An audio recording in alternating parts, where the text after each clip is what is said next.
Rahayu, rahayu, rahayu. Selamat siang untuk para penonton Spirit Cirebon dimanapun Anda berada di bumi Nusantara yang kita cintai ini. Kita ingin berbagi pemahaman, kita saling berbagi untuk memancarkan energi-energi yang positif untuk pengembangan generasi-generasi kita di masa yang akan datang. Dari sekarang dan dimulai dari sekarang, bumi Nusantara bakal menjadi sebuah kawasan yang sangat ramai dan sangat makmur. Tentunya prediksi itu harus kita persiapkan dari mulai sekarang untuk generasi-generasi yang akan datang. Bahwa perkembangan peradaban, kemajuan peradaban di Nusantara yang pernah dilalui itu bukan sekedar pada penguasaan teknologi atau ilmu pengetahuan dalam pengertian yang bersifat physically, tetapi juga ada kekuatan dan kemampuan yang harus didukung dari bergeloranya kekuatan penjiwaan bangsa Nusantara. Pendekatan kemajuan anak bangsa di Nusantara ini didasarkan pada pengembangan kultur, spirit juang yang bisa jadi berbeda dengan peradaban bangsa lain. Bangsa Eropa mungkin lebih pada hal yang bersifat rasionalistik, tetapi bangsa kita pendekatannya itu bukan hanya rasionalistik, tetapi pendekatan yang bersifat spiritualistik. Ajaran-ajaran spiritualistik sudah dikembangkan oleh nenek moyang kita jauh beribu-ribu abad yang lampau. Namun pemahaman spiritualistik itu kadang-kadang di kita masih banyak lebih pada pendekatan yang bersifat irasional, mistik, dan lain sebagainya. Penjelasan tentang hal-hal yang bersifat yang prediksi masa depan tentang tenggelamnya Pulau Jawa dan sebagainya, itu hal yang sangat menurut saya terlampau berlebihan. Karena bisa saja memang ada goncangan yang sangat dahsyat di Pulau Jawa, tapi tidak semuanya. Karena ada bagian-bagian daerah tertentu yang aman dan tidak akan pernah terkena bencana. Kenapa demikian? Karena memang leluhur kami sudah memberitakan tentang hal itu. Jadi, bila Pulau Jawa hancur tenggelam secara keseluruhan, maka bumi hancur. Jadi jangan menganggap bahwa seluruhnya akan terkena. Dan memang itu dalam proses alamiah seperti ini memang akan ada banyak seleksi alam, itu hal yang alamiah. Bukan hanya di tanah Jawa tapi di dunia. Oleh karena itu kita sebetulnya akan lebih mengedepankan pada bagaimana kita membangun karakter spiritual untuk bisa menjalani kesuksesan hidup di masa yang akan datang. Karakter spiritual ini harus ditanamkan kepada anak-anak kita, generasi-generasi baru kita, agar kedepannya bumi Nusantara ini semakin indah, semakin baik, dan semakin menjadi pusat peradaban, menjadi pusat percontohan dunia. Oleh karena itu, step atau tahap demi tahap, generasi kita harus disadarkan untuk kembali pada jati diri bangsa, jati diri manusia Nusantara. Indonesia sebagai prototipe gerakan peradaban yang lurus ini adalah sudah didesain oleh nenek moyang kita. Ajaran-ajaran luhurnya sudah digelar, hanya saja kita tidak bisa atau kebanyakan lebih senang dengan ajaran-ajaran dari luar Nusantara. Namun saya tidak akan membahas tentang hal itu, tetapi saya akan lebih memfokuskan diri bagaimana step by step untuk membangun karakter kuat di dalam spiritualitas. Dan karakter spiritualis itu adalah akan membangun kesuksesan hidup seseorang. Pertama yang harus kita tekankan di dalam membangun karakter spiritualitas itu adalah tertibkan diri melalui sebuah kesadaran. Jadi setiap orang bagaimana usahanya itu adalah untuk menertibkan diri kita dari ambisi-ambisi yang berlebihan, ambisi-ambisi yang bisa mengarah pada angkara murka. Proses ini adalah proses pembelajaran dalam hidup dan mungkin tidak akan pernah selesai. Karena pada akhirnya adalah bagaimana proses spiritualitas itu, baik itu laku batin maupun bagaimana kita menggembleng tirakat dan sebagainya, efeknya harus pada perilaku hidup kita. Efeknya harus pada ketertiban dari pemikiran kita. Efeknya adalah harus bisa mengendalikan diri kita yang penuh dengan kesadaran akan kebaikan, akan budi pekerti.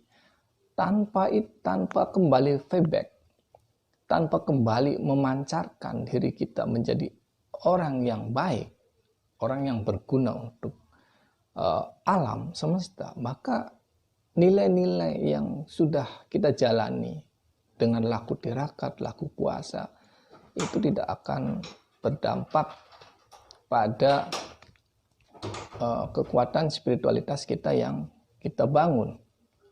Oleh karena itu, menertibkan diri melalui sebuah kesadaran adalah sebuah proses puncak dari proses tirakat itu sendiri.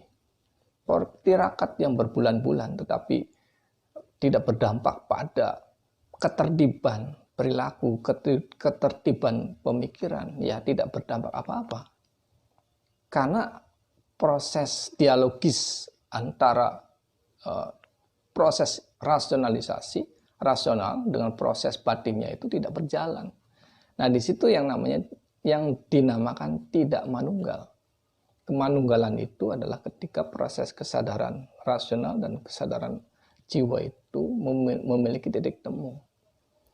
Dan proses rasionalisasi itu atau rasionalisasi itu diajarkan oleh batin. Itu yang benar seperti itu prosesnya.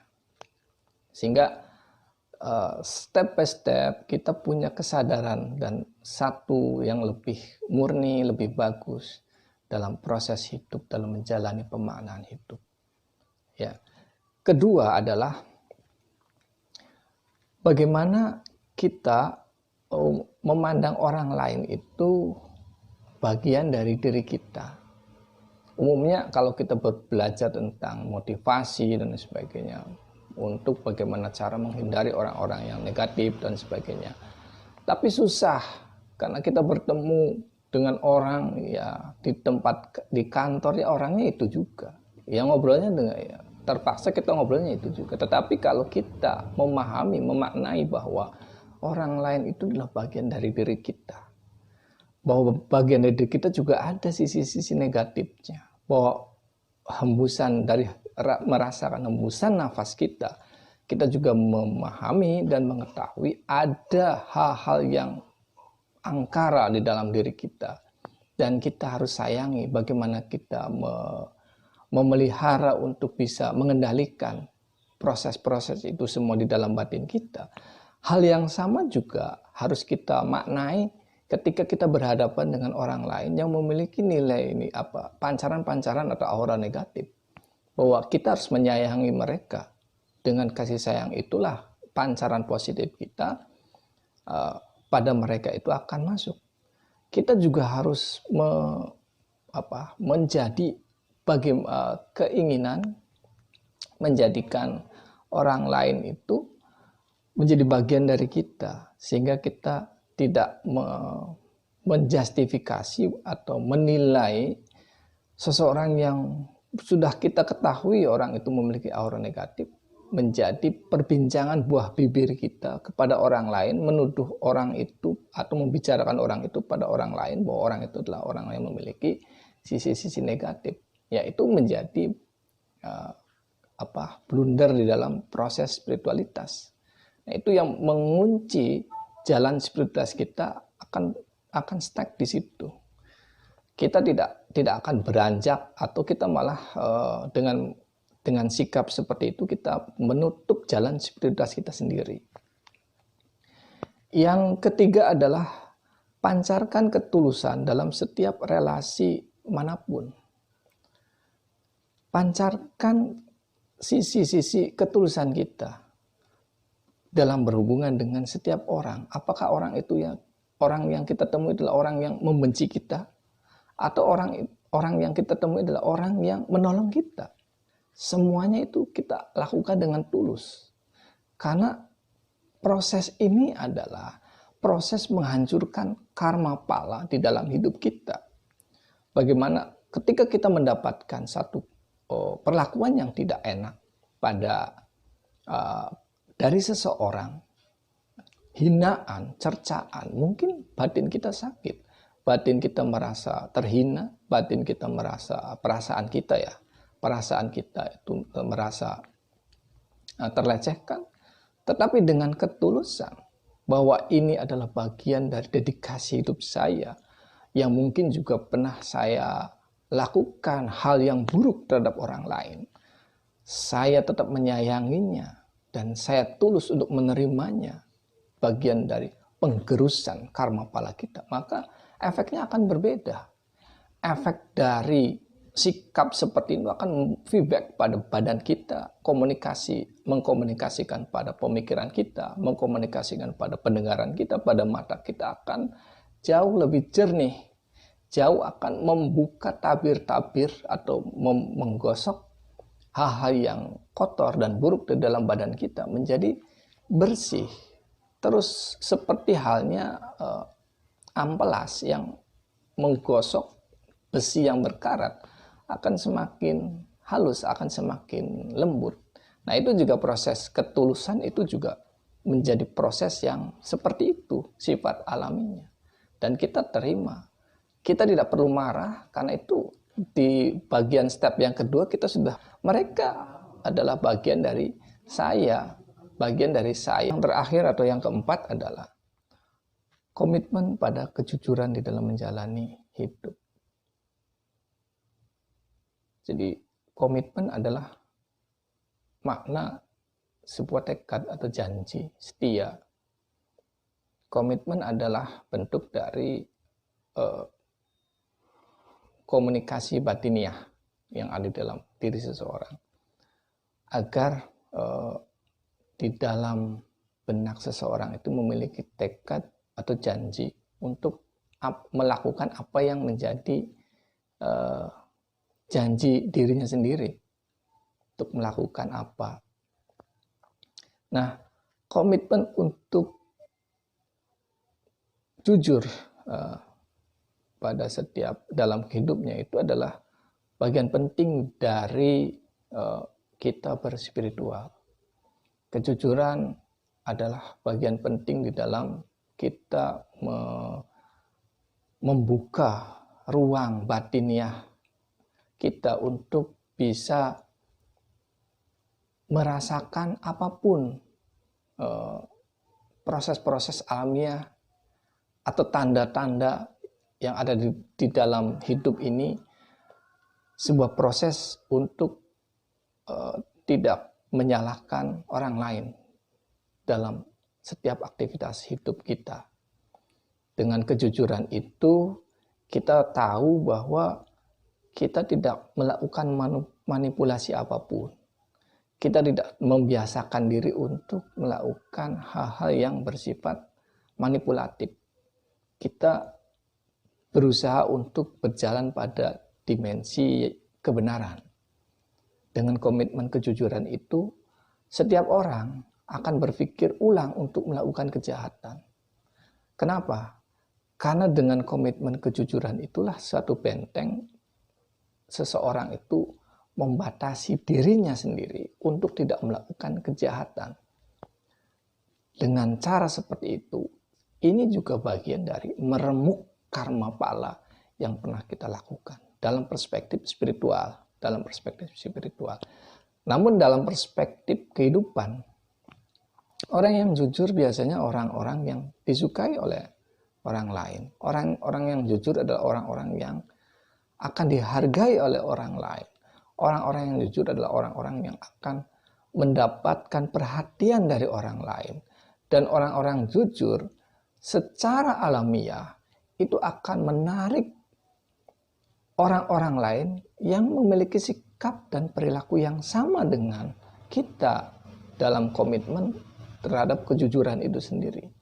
Inilah 4 pola dasar yang akan membentuk karakter spiritual seseorang yang itu akan bisa menjamin kesuksesan di dalam hidup.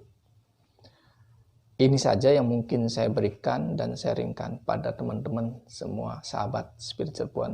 Semoga ini bisa bermanfaat dan semoga ini menjadi perenungan kita bersama di dalam melakukan laku hidup kita dalam spiritualitas, dalam perjalanan spiritualitas kita ke depannya.